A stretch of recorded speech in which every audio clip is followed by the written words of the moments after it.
Chapter 6. Thinking and Creating.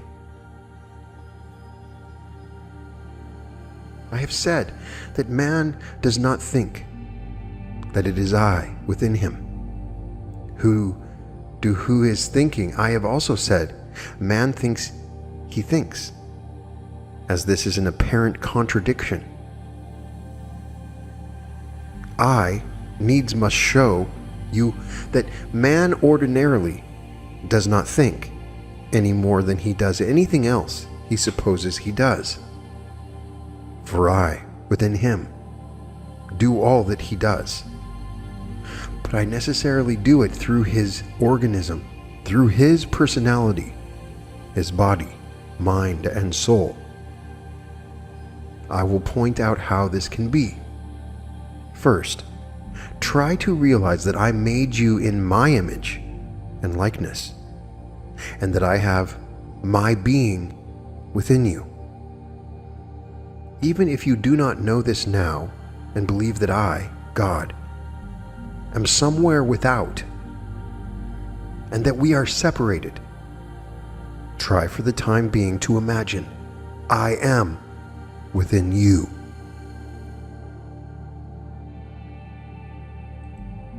Next, realize that which you do when you think is not real thinking, because it is not conscious thinking, for you are unconscious of me, the inspirer and director of every idea and thought that enters your mind.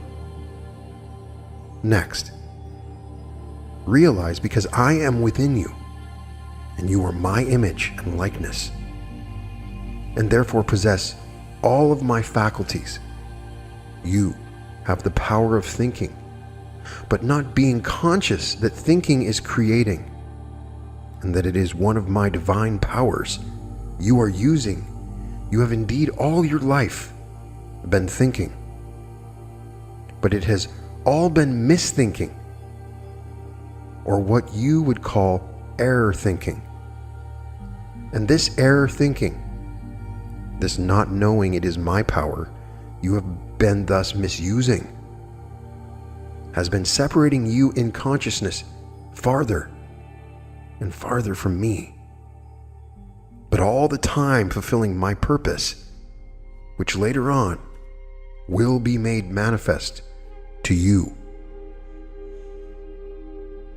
The proof of this is you think you are separated from me, that you are living in a material world, that your body of flesh engenders and harbors pleasure and pain, and that an evil influence called the devil is manifesting in the world opposing my will. Yes, you think all these things are so. They are to you, for all things are to man's mortal consciousness.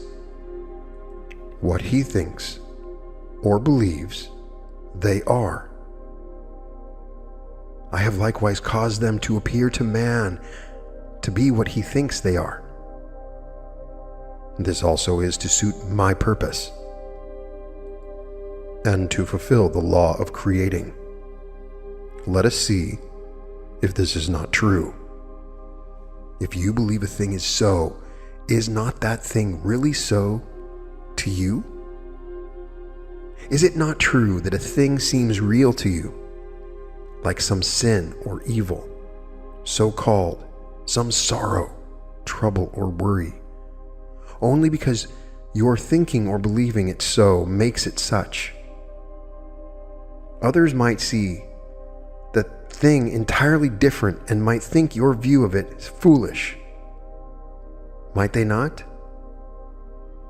If this is true, then your body, your personality, your character, your environment, your world, are what they appear to be to you, because you have thought them into their present status.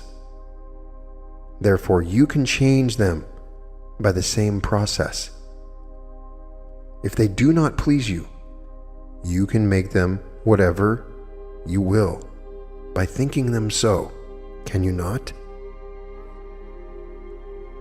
But how can one do real thinking, conscious thinking, so as to bring about this change, you ask?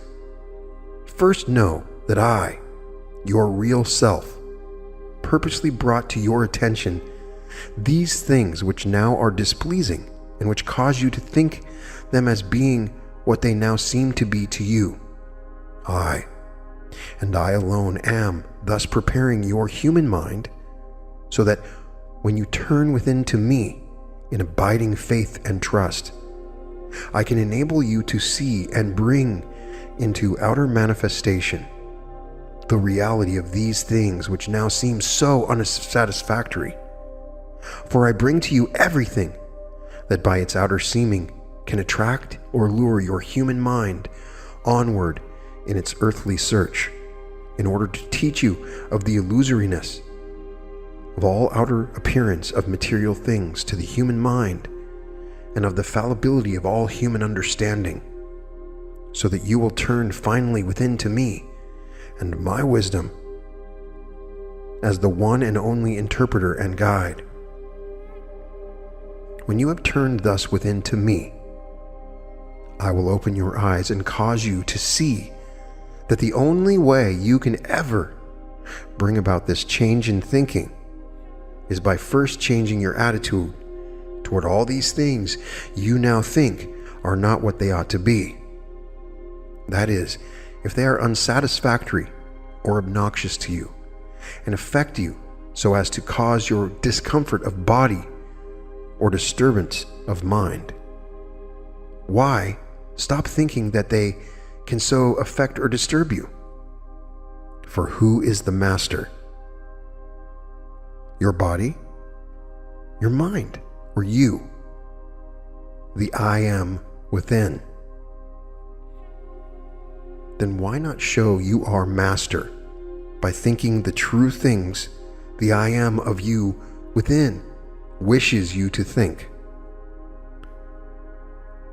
It is only by your thinking these other things, by allowing these inharmonious thoughts to enter your mind, and by so doing giving them the power so to affect or disturb you, that they have any such influence over you. When you stop thinking into them this power and turn within to me and allow me to direct your thinking, they will at once disappear from your consciousness and dissolve into nothingness from which you created them by your thinking. When you are willing to do this, then, and then only, are you ready to receive truth, and by proper conscious thinking directed by me to create the true and permanent things I within you wish you to create.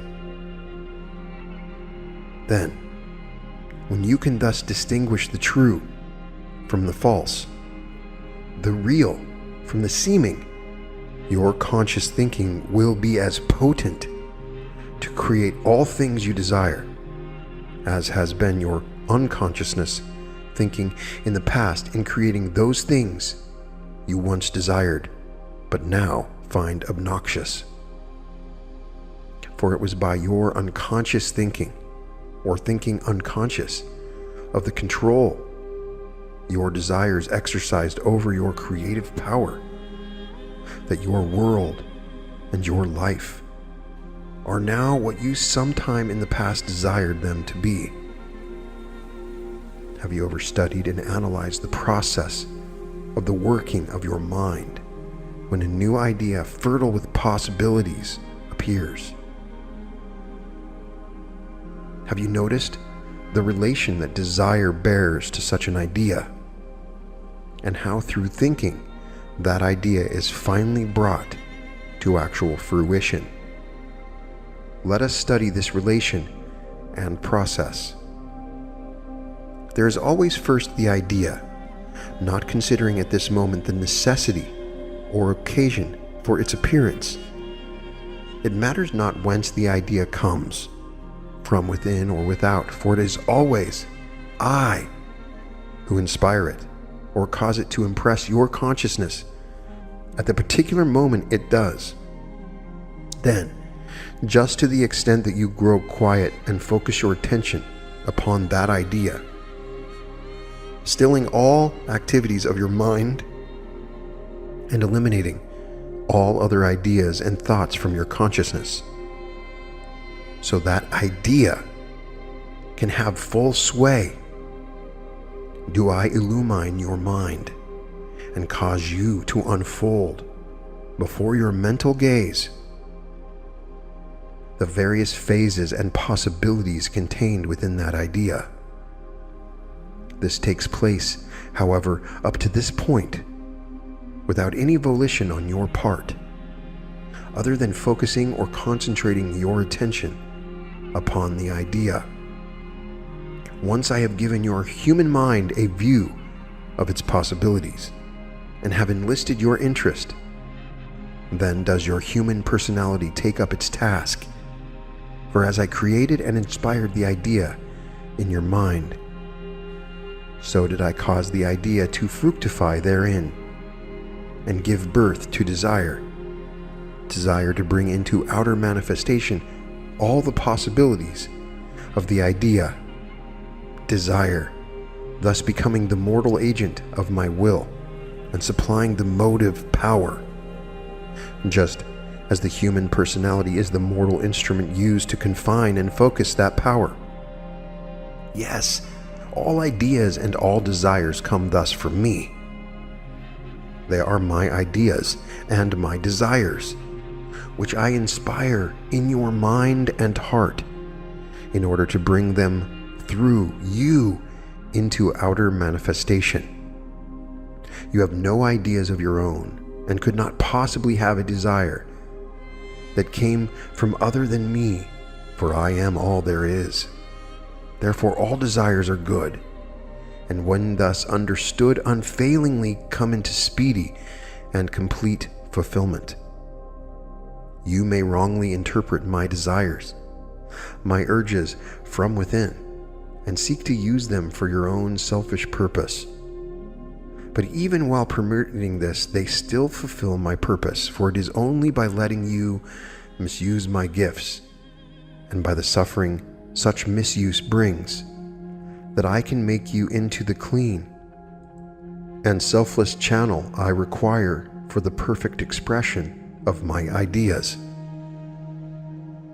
We have, then, first, the idea in the mind, then the desire to bring the idea into outer manifestation. So much for the relation. Now for the process of realization. In accordance with the definiteness with which the picture of the idea is held in the mind, and the extent to which the idea possesses the personality, does its creative power, impelled by desire, proceed with its work. This it does by compelling the mortal mind to think out or to imagine, image in, or, in other words, to build mental forms into which I can pour, as into a vacuum, the impersonal, elemental, vital substance of the idea. When the word is spoken, either silently or audibly, consciously or unconsciously, this substance at once begins to materialize itself by first directing and controlling the consciousness and all the activities of both mind and body, and of all minds and all bodies connected with or related to the idea. For remember, all consciousness and all minds and all bodies are mine, and are not separated, but are one and wholly impersonal, and then so attracting, directing, shaping and molding conditions, things and events that sooner or later the idea actually comes forth into definite, tangible manifestation. So it is that everything, every condition, every event that has ever transpired was first an idea in the mind. It was by desiring, by thinking, and by speaking forth the word that these ideas came into visible manifestation. Think this out and prove it for yourself. This you can do, if you will, by taking any idea that comes and follow it out through the above process to realization, or by tracing back any feat you have accomplished, any picture you have painted, any machine you have invented, or any particular thing or condition now existing to the idea from which it sprang. This is the plan and process of all true thinking, and therefore of all creation. Listen. You have now and always have had, through this power of thinking, dominion over the kingdoms of the earth.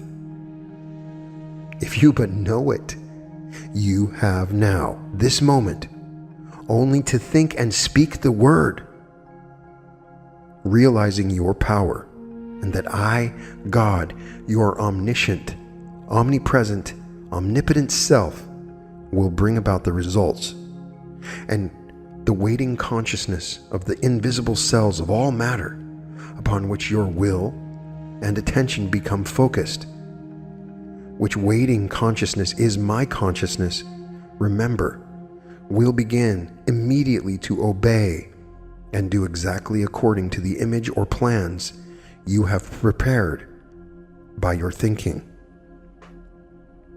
For all things are made by the Word, and without the Word was not anything made that was made.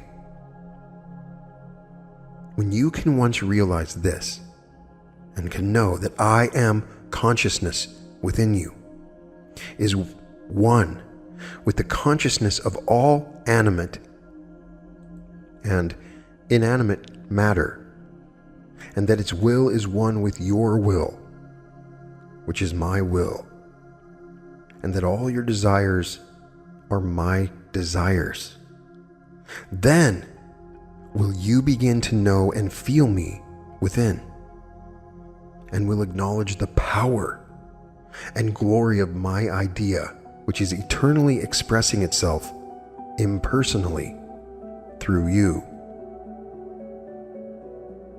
But it is first wholly necessary that you learn how to think, how to know your thoughts, those directed by me, from the thoughts of others, how to trace thoughts back to their source, and to banish undesirable ones at will from your consciousness, and finally, how to control and utilize your desires so that they will always serve you instead of your being a slave to them.